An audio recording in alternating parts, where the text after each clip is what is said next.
Good afternoon, everyone, and thank you for coming. We really appreciate your time to spend with us to hear about the Mars Leap, a taste of your future on the final frontier. And let's start with that final frontier. This is Mars. This is the reason we are all here. Currently, it is 143 million miles away, and I checked this morning, it is roughly in that direction. As far as we know, it is the only place other than Earth that has all the components for a new branch of human civilization. It has air, it has water that we can survive with, it has the materials to make plastics, to make everything we need to have a human civilization. But who cares? Now here, that's a little bit of an odd question. Of course, we all care, but if I ask that question to the general public, I think we're going to get a different answer. The general public is not as excited about space and Mars as we are. And I would propose that there's many answers to that, but the primary one, I think, is inspiration. Let me show you something. When I was 5 years old, Apollo was active. And this is something, it's a piece I got off of eBay. It's actually not a reproduction, it's an original. Mine was long since destroyed.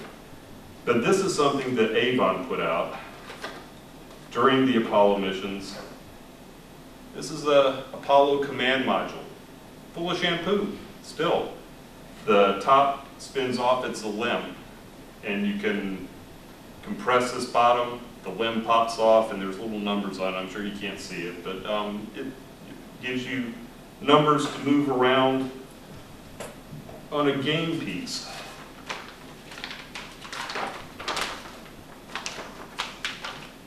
This is the game piece that came with it. I was 5 years old when I had this, learning orbital mechanics, because everybody at this time was paying attention to Apollo. Everybody at this time knew their future lay in space. It was an absolute certainty. Today, there's a little bit different reaction to the space race. Today, the dreams probably aren't shared by nearly as many people. Be it the government or private space, it's not our space program anymore. Inspiration is one of the critical things we're going to need to move forward into Mars, into space, to expand humanity beyond orbit.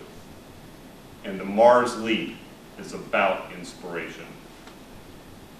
What is it? It's an immersive, interactive, educational exhibit that will travel to science centers around the country.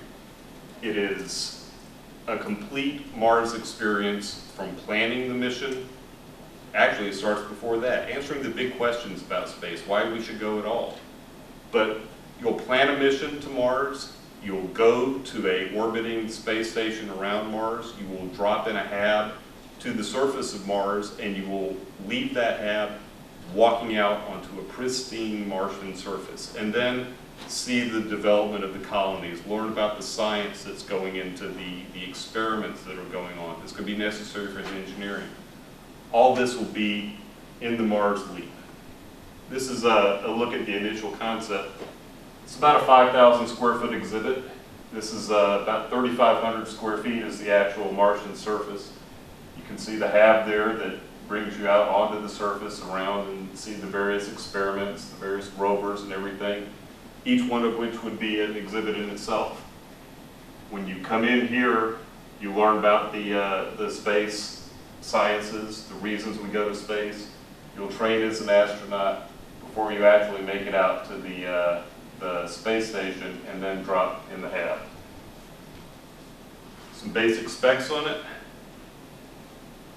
As I said, it's about 5,000 square feet, full audio, video, computer, and scenic environments where you're going to use every trick, theatrical, video, everything we can do to simulate in the real world, not in the virtual world, but in the real world, an experience of going to Mars. And a museum exhibit like this is likely to reach 1 million people in a year, give or take, maybe 800,000, maybe 1.2 million a year. But over a 10-year lifetime, 10 million people will see this. We We anticipate community outreach and scholarships out of it, that it is more than just an exhibit to learn about Mars. It's a way to stitch the community together, to see what is possible when we all work together. There will be a curriculum and a competition. We'll talk about that in a minute because it's a really neat part of it. And then industry connections that are going to benefit, well, all the industries that are going to be going to Mars. If we're going to go, we're going to have to go together. And that's what the Mars Leap is about. So let's take you on a quick tour of it. You would enter, be greeted by an astronaut. Fun thing here is that there's a mirror in the astronaut's helmet. So as you're seeing that astronaut, you're seeing your face in the astronaut's helmet. So it's you, beckoning you to a new future.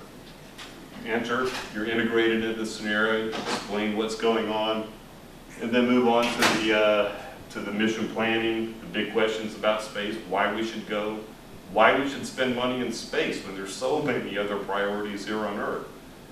People wonder, and there are real answers to those questions. They're valid questions. They need answers. And one of the purposes of Mars Leap is to try to share that knowledge with other people. Oops, that's the wrong way. We'll go through the planning and training of it. It can be abstracted from the chemistry of in situ propellant, different construction methods working in anti-gravity, orbital mechanics, biospheres. All the basics of space travel would all be there for you to learn, but then you would also pick a specialty, be it hard sciences, geology, computers, life sciences, or engineering. You would pick one of those specialties, and that's going to govern in part your experience in the exhibit. You're going to be challenged with things that are specific to your specialty, and maybe your neighbor has a different specialty. You're going to have to team up to work together to solve problems. As you say, we start off our trip to Mars in Collins Station in orbit around the red planet. This would be, you'd see the planet slowly turning underneath you, actually spinning around. So slowly, over a 2 or 3, 4 minute period, you're going to see the orbit. Probably not enough to see as you start to look at it, but when you look around, hey, that was different. You're going to catch the whole experience of being in the space station. Then into a hab for your trip to Mars. This is your, of course, living quarters when you're on Mars in the Mars Direct plan. We would be talking about all the various components that would be in a Martian habitat. Over here, a range of experiments that you could unpack to use on the Martian surface. But when you leave the hab, you walk out onto the Martian surface. First, right out of the airlock, you're going to see a pristine surface. Vistas of desert, Mars stretching out into the distance. But curving around, you see all the activities that are going on with people developing it, from ice coring or hydrology and the componentry that would be necessary for a colony. Rovers, we're sure is going to be an exhibit. Solar panels, geology, hydroponics, all the things that would be necessary for a colony, we're going to have exhibits about them. And depending on how you actually enter the exhibit, it may be that you're in full sim with full suits, or possibly a face shield that indicates a helmet, but you have to be in some type of sim to know that you're actually out on the surface. So you would have the experience of being on the Martian surface and developing a new world. You would think that's the cool part, but it's not. One of the cooler parts is the experience of a team designing and building a mission. One of the things we're looking at is that if you have the museum at a location, that you would be able to reach out into far-flung areas where people would be able to field their own teams to participate in the mission. You'd have a 4-person team, 2 mission controllers, and they would design the entire mission from beginning to end based on certain mission requirements plus certain options that they could choose from a menu of. They designed the entire mission, and then instead of just being as a regular visitor, The museum would close for, depending on how long it takes to run the sim, a couple hours, a day. It depends. It depends on what the museum has access to. But we would have that, and the team would actually go in, conduct their mission, and be scored on it, which is something that's not really possible in most types of museums today. But we're thinking computer graphics, computer panels that would be able to tailor the content for the individual teams, as well as correct their scores. But the highest scoring team doesn't just get that. The highest scoring team goes to Mars. Through the generosity of the Mars Society, they're going to let us use the Mars Desert Research Station in Utah for a full sim for the team for, we were talking about a week, could be any time that they have, but the winning team goes to Mars, and that is a prize worth playing for. What sets the Mars Leap apart? There's a lot of good science museums about space. Science museums love space exhibits, so that makes it attractive to them to begin with. But the level of immersion, the scenario that we're developing, that's unheard of in the museum world. What's also unheard of is Dr. Zubrin, because again of the generosity of the Mars Society, would be one of our primary educational resources, which is sort of like having Dr. Jonas Salk talk about immunization. It's an advantage that no other exhibit has. The exhibits, the interactives are open-ended. It's not just that you concentrate on one little bit, but you can play with it. You can take it in directions that we never imagined. You can work on teams. You can balance priorities, because there's no right answer in space. Everything we've heard throughout this conference has been people proposing, well, this solves this problem at the expense of this, and we can't do this unless we do this. That's a critical skill to develop, and the Mars Leap would help develop it. Integrated computer systems we mentioned, and broad appeal of space subject matter. This makes it a very, very attractive exhibit to museums. To the sponsors, it's also attractive. It's going to build understanding of the space industry and space markets that's currently not there. We saw the slide about Jeff Bezos going to space. That's what people think about the space industry, and we are not going to go unless people who advocate for space can explain why we should. So that's one of the major advantages of sponsors, is telling them why your business matters in space. Potential audience of millions over a 10-year lifetime. If you're looking at other advertising venues, TV, you're paying $500,000 to produce a TV spot and then millions to air it, but who sees it? 2 or 3 minutes on a commercial? That doesn't do much. People are going to interact with the Mars Leap for hours at a time. And again, over a 10-year lifetime, millions of people will interact with it. As a sponsor, you're going into a highly respected museum venue. In every community, the local science center is a celebrity. People respect that, and that's, we read a statistic that it's like 85% of people across political divides respect science centers. They like them. Everyone likes science centers, and as a sponsor, you're in that. More importantly, though, you're going to have an opportunity to directly affect the next generation of scientists, engineers, and other people who are going to be going to space. And we'll talk about how that works in a minute. We're going to integrate the company technologies into the exhibit content. We'll also talk about that in just a second. And you're going to be connecting with new talent and resources. Now, traditionally, and you would have all these things with the Mars Leap, you're represented on the thank you plaques and everything going out. Print, you'd be recognized in print at various sizes, web, all the traditional ways of getting the message out, you're going to be tagged to that. But more importantly, is that you would be integrated into the scenario. Product placement, one of them. Oops, lost that.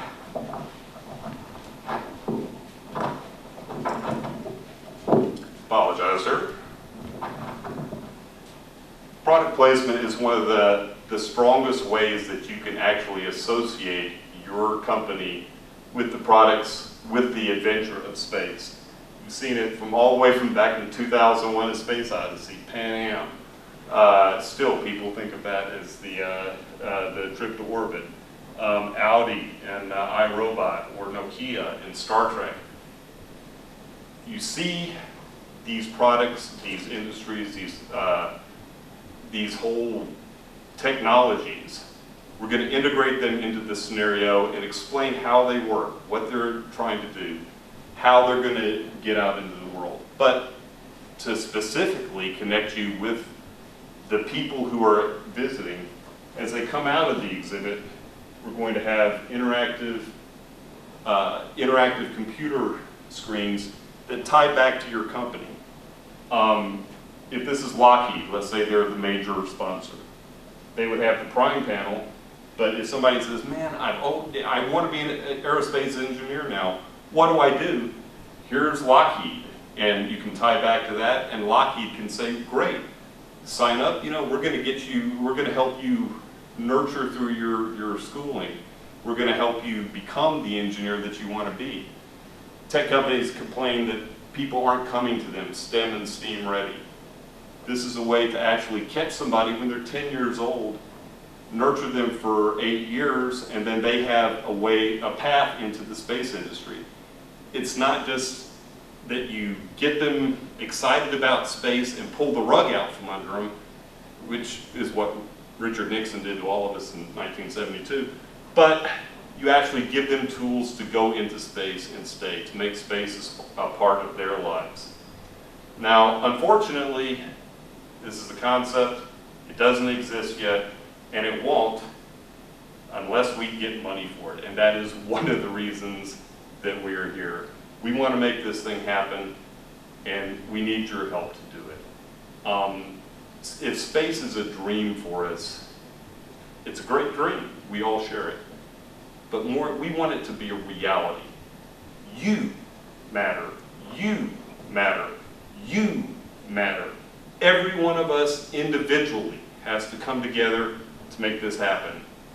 Money is a hard commodity to find, and I doubt seriously any of the people here actually have the $2.5 million it would take to build this exhibit.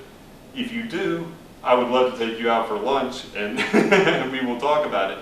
But even if you don't have the money to do the whole thing, you might have 10 bucks, 20 bucks, 100 bucks, $1,000 to spend. This is a place to spend it. But more importantly, most of the people here work for space companies, large space companies, for whom $2.5 million is not a lot of money. You can connect us with those companies. If you work for Lockheed, you may not be in the position of writing a check, but you can introduce us to the Lockheed marketing department, who can take us on up the chain. We want to hear from you as to how we can get this thing funded. We're relying on crowdfunding for the initial design development of it, but the actual production is going to take real money from real companies who are really going to pay attention to that sponsorship. And so we really, we need your help. If this is going to become real, just like Mars, if it's ever going to become real, it's going to take people like you, people like me, Mars evangelists, going out and spreading the word about it. We think Mars Leap is not a complete answer to that, but it's a unique answer. It's something new, it's something different, and it's something that we can all use to advance our own interest in space and our own dreams. And with that, I'm open to any questions y'all might have.